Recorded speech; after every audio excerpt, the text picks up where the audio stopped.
आप सभी को मेरा नमस्कार। ऑनलाइन स्टडी क्लास में आप लोगों का स्वागत है। आज हम देखेंगे क्रिस्टल ठोसों में विद्युतीय गुण।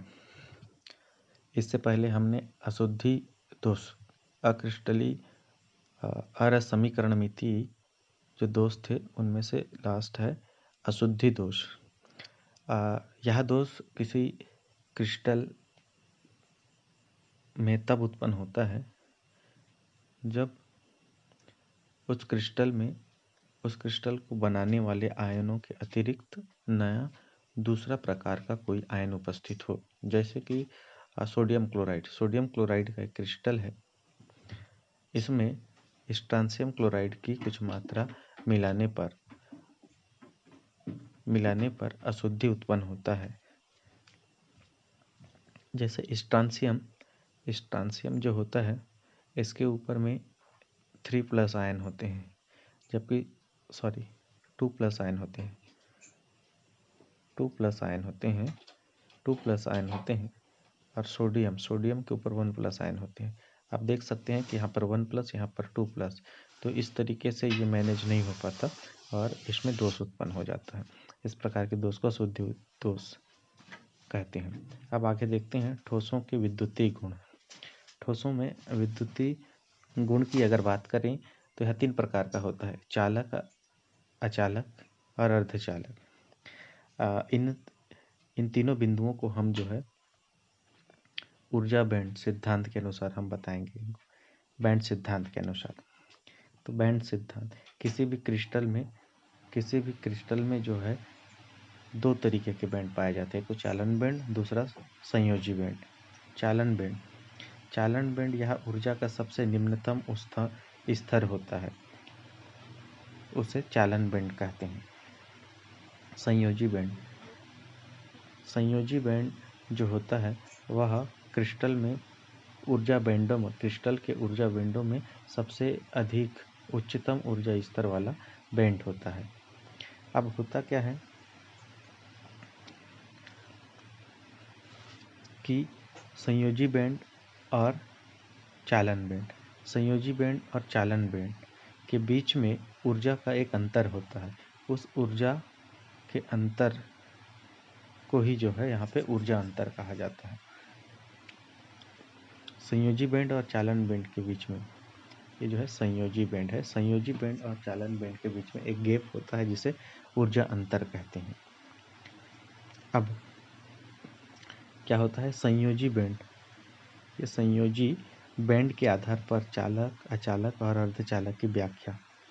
एक्चुअल में होता क्या है, किसी चालक में संयोजी बैंड से जब इलेक्ट्रॉन ऊर्जा अंतर को पार करके चालन बैंड में जाते हैं, मुक्त इलेक्ट्रॉन संयोजी बैंड से ऊर्जा अंतराल को पार करके चालन बैंड में जाते हैं, तो इसके विपरीत जो है विद्युत धारा बहने लगती है। अर्थात जिन क्रिस्टलों में संयोजी बैंड से मुक्त इलेक्ट्रॉन चालन बैंड में गति करेंगे, वहाँ पर विद्युत का प्रवाह होगा। तो आइए देखते हैं आगे। संयोजी बैंड के अनुसार, ये संयोजी है, संयोजी बैंड के आधार पर चालक, अचालक तथा अर्धचालक की व्याख्या। सबसे पहले देखते हैं चालकों में संयोजी बैंड और चालन बैंड के बीच का जो ऊर्जा अंतर होता है, ध्यान से सुनिए, संयोजी बैंड और चालन बैंड के बीच का ऊर्जा जो होता है, ऊर्जा अंतराल, वह बहुत ही कम होता है। बहुत ही कम होने के कारण आसानी से चालन बैंड में उपस्थित मुक्त इलेक्ट्रॉन संयोजी बैंड से पहुंच जाते हैं। तो इस तरीके से विद्युत का प्रवाह हो जाता है। यहाँ पर देख सकते हैं, यहाँ पे संयोजी बैंड है और नीचे में चालन बैंड है। यार ये इनके बीच में ऊर्जा अंतर थोड़ा सा है, तो यहाँ से इलेक्ट्रॉन निकल के यहाँ पर पहुंच जाते हैं। इस तरीके से यह चालक की भांति कार्य करता है। अगला देखते हैं अचालक। जब चालकों में संयोजी बैंड, मतलब जब किसी क्रिस्टल में संयोजी बैंड और चालन बैंड के बीच में जो ऊर्जा अंतर होता है वह बहुत अधिक होता है। ऊर्जा अंतर बहुत अधिक होने के कारण चालन बैंड से जो है संयोजी बैंड से इलेक्ट्रॉन चालन बेंड में नहीं जा पाते और यह एक जो है कुचालक की तरह व्यवहार करते हैं।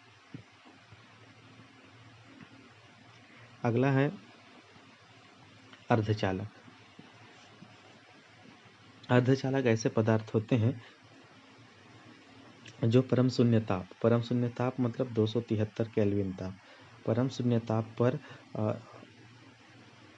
अर्धचालक की तरह ही व्यवहार करते हैं, लेकिन धीरे धीरे इनका ताप बढ़ाने पर, अर्धचालकों के टेम्परेचर में वृद्धि करने पर, ताप बढ़ाने पर ये धीरे धीरे इनसे ऊर्जा का प्रवाह होने लगता है। अर्थात संयोजी बैंड से मुक्त इलेक्ट्रॉन जो है ऊर्जा अंतराल को पार करके चालन बैंड में मुक्त इलेक्ट्रॉन चले जाते हैं और इस तरीके से ये चालक की भांति व्यवहार करते हैं।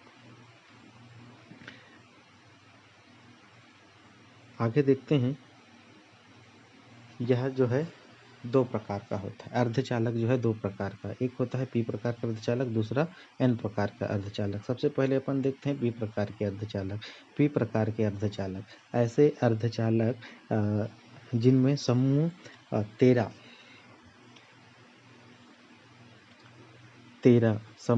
के तत्वों को लेकर समूह 14 के तत्वों के साथ मिलाया जाता है। समूह 13 के तत्वों को लेकर समूह 14 के तत्वों में मिलाया जाता है। इससे होता क्या है, समूह 13 की बात करें तो इनकी संयोजकता जो होती है, समूह 13 के तत्वों की संयोजकता जो होती है +3 होती है, जबकि समूह 14 के तत्वों की संयोजकता +4 होती है।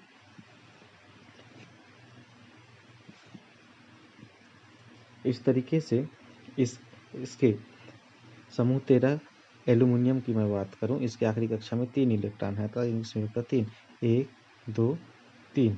और ऐसे ही अगर मैं बात करूं यहाँ पर सिलिकॉन के पास जो है इसकी संयोजकता 4 होती है।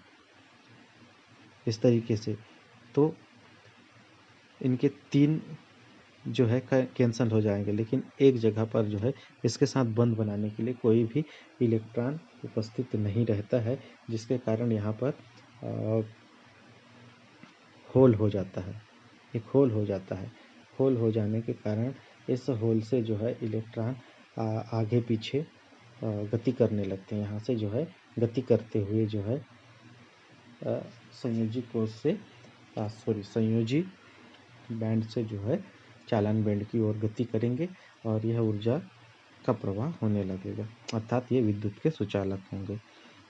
ऐसे ही दूसरा है एन टाइप का प्रकार। इसमें क्या होगा, समूह 14 के तत्वों में समूह 15 के तत्वों को मिलाया जाता है, अर्थात ऐसे पदार्थ को मिलाया जाता है जिसकी संयोजकता 5 हो, और यहाँ पर ऐसे पदार्थ को मिलाया जाता था जिसकी संयोजकता 3 होती थी। अर्थात अब इसकी बात करें तो समूह 15 के तत्वों की संयोजकता जो होगी +5 होगी और इसकी संयोजकता +4 होगी। अब इसके +4 जो है आपस में कैंसिल करेंगे और इसके पास एक जो है एक्स्ट्रा बचेगा, और एक इलेक्ट्रॉन ऐसे एक्स्ट्रा बचने के कारण जो है वह मुक्त हो जाएगा, और वह मुक्त इलेक्ट्रॉन जो है संयोजी बैंड से चालन बैंड की ओर बड़ी आसानी के साथ गति करने लगेगा, और उसके गति के साथ ही उस पदार्थ पर विद्युत का प्रवाह शुरू हो जाएगा। तो इस तरीके से हमारा यह वीडियो जो है यहीं ख़त्म करते हैं, क्योंकि बहुत लंबा होगा। आगे का वीडियो जो है मैं अगले बार बनाऊंगा। आप सभी को धन्यवाद।